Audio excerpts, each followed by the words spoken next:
do you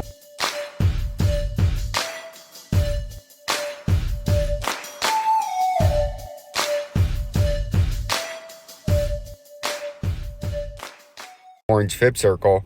And if we can pump above now, you can see in the hour time frame, in the 15-minute, we're getting above it. If we can get above the 200-day where we're at now, you have free and clear run all the way back up here, right?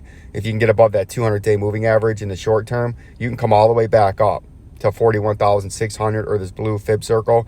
And that is possible if you can continue this pump and get above that 200-day moving average, right? If you break down 37,000 your lower support again, and then if you break that 32, they're putting the mill marks on. Well, the reason is because it's counterfeit. Because back in 1964, when the U.S. government initially took the silver out of U.S. coins, they didn't want to change the look of the coin. In fact, if you think about the way they make a quarter, it's basically a bunch of copper and there's a little nickel that plates it.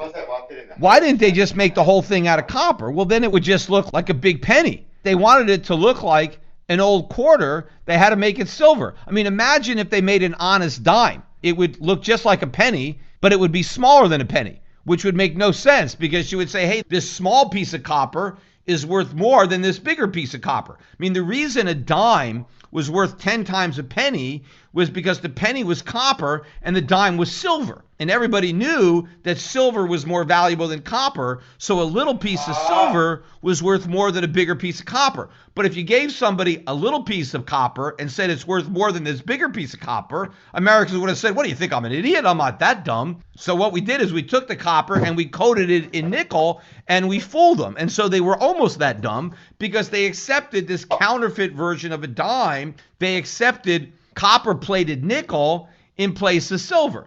Although right now, I haven't looked up the melt value, but based on what's going on with copper and nickel prices, you should be hoarding not only all the pennies you can get your hands on, and these are pre-1981 pennies, because after 1981, they couldn't even afford to make a penny out of copper, and they started making them with zinc. Although with the way zinc prices are rising, you can probably get the zinc pennies, and they're probably worth more than a penny. But I know those nickels are worth more than a nickel with the current price of nickel and the price of copper. And, you know, by the way, it is illegal to melt down U.S. pennies and nickels for the copper and nickel value. You're not supposed to be able to do it. But you don't even have to melt. But on the way up right now, if you can get above that 200-day, you can come up to 41,000. Same thing with XRP. We bounced again and got back over the 200-day. So right now we're bullish. And if this kind of plays out a little local double bottom right here, you could have a targeted move of something like this, right? Oh, come on. This is going to make it really difficult. From the neckline up, get out of there. And then that would get you all the way up to the top. Look at that, right? Almost to the top of that 80 cents, right? So if we can continue this pump and stay over that 200-day moving average in the 15-minute, you're bullish, right? XLM is the same thing. We got a nice bounce off that 17 cents. And we showed you that it's going to continue to try to keep bouncing, but we got above that 200-day. If we can stay above the 200-day, we can try to make a nice run up, right?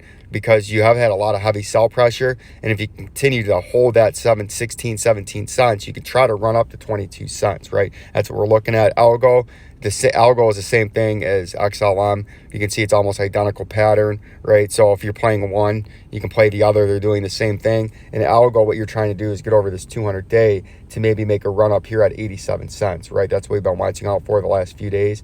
And that's why we just keep moving this over to current time frame, right? Like, subscribe, and share to Vincenzo's Go Crypto Investing. Peace and love. Peace and love.